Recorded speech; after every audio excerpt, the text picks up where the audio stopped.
तुम्हें ने तो हमेशा से कहा है मेरे साईं की शिरडी, मेरे साईं के चरण, मेरे साईं का दरबार। तो आज शिरडी तुम्हारे लिए गैर कैसे हो गया? आज मैं तुम्हारा पराया कैसे हो गया बताओ? मैं जानता हूँ कि तुम उस जगह पर हो जहाँ तुम खूब तप रहे हो, जहाँ तुम्हें उम्मीद से ज़्यादा खुद को सिद्ध करना पड़ रहा है। मुझे अच्छे से मालूम है कि तुम ऐसी जगह पर हो जहाँ तुम अपने तरफ से गलत नहीं हो, लेकिन फिर भी तुम्हें सही समझने में लोग ही गलती कर जा रहे हैं। बात यही है ना कि तुम्हें आज अपने सही होने का प्रमाण चिल्ला चिल्ला कर देना पड़ रहा है, फिर भी शायद लोग विश्वास नहीं कर पा रहे तुम्हारी बातों पर। तो बात ऐसी है ना कि एक सा समय हमेशा नहीं रहने वाला। अगर तुम्हें लगता है कि इसी शिरडी दरबार से गड़बड़ी शुरू हुई है, तो मैंने तुमसे वादा किया है ना, इसी शिरडी दरबार से सब सही हो जाएगा, सब कुछ सही होगा। जैसा तुम चाह रहे हो ना वैसा ही हो जाएगा। इस दौरान तुम आकलन कर लो कि कौन तुम्हारा अपना है, कौन तुम्हारे पराये हैं। ये वक्त मैं उन लोगों को नहीं दे रहा कि तुम्हारे खिलाफ बातें करें, ये वक्त मैं तुम्हें दे रहा हूँ ताकि तुम इंसान को पहचान सको। और पहचानने के बाद ना अपने मेहनत को गलत जगहों पर कभी ना लगाओ। इसीलिए ये सब हो रहा है।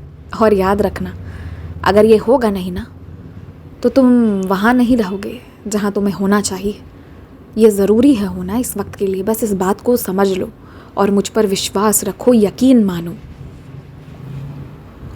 कृष्ण बनकर तुम्हारी लाज रखूँगा, ये मेरा वादा है तुमसे। और एक बात बताऊँ, तुम आज से या पिछले कुछ समय से मेरी पूजा नहीं कर रहे हो। जब से तुम्हारा जन्म हुआ है ना, तब से तुम मेरी आराधना कर रहे हो। याद करना, शायद याद ना भी आए फिर भी तुमने मेरी खूब सेवा करी है। तुमने जब जब किसी पर दया दिखाकर अपनी प्रिय से प्रिय वस्तु दान दी है ना, तब तब तुमने मुझे और प्रसन्न किया है। अब मैं तुम्हें त्याग की मूर्ति नहीं बनाना चाहता। अब तो मैं तुम्हें आराम वाली ज़िंदगी देना चाहता हूँ। जो हो रहा है ना उसे बस हो जाने दो, इस समय को कट जाने दो। कभी कभी तुम्हें ऐसा लगता है कि शायद इतने काम करके तुम थक जाओगे, बचोगे नहीं, लेकिन मेरी ऊदी ना तुम्हें शक्ति देगी, पोषण देगी और कुछ बुरा नहीं होने देगी तुम्हारा। तुम्हारी आयु बहुत लंबी है, अभी बहुत लंबी, और अभी बहुत सुख देखना बाकी है तुम्हें। सब देखोगे अभी। मैंने अपना वादा निभाया है। तुमने जो मांगा था वो मैंने दिया है। अब ज़रा तुम भी याद करो। और तुमने जैसे मेरी पूजा की है, मुझे बहुत खुशी हुई है। मेरे जिन बच्चों को लगता है कि वो कुछ खास उत्सव मेरे साथ मनाना चाहते थे पर नहीं मना पाए, मैं अपने उन बच्चों से कहता हूँ कि तुम आज मना लो, मैं तैयार हूँ।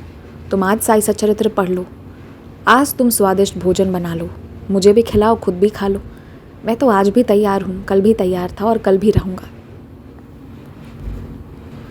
ये जो खास मौके आते हैं ना, ये तुम्हें याद दिलाने के लिए आते हैं। इनकी महत्व तुम याद रखो, बस इसलिए आते हैं। बाकी तुम जब चाहो जैसे चाहो, मैं तैयार हूँ तुम्हारे लिए, तुम्हारे साथ त्यौहार मनाने के लिए। खुश रहो, मुस्कुराते रहो, दीर्घायु भव।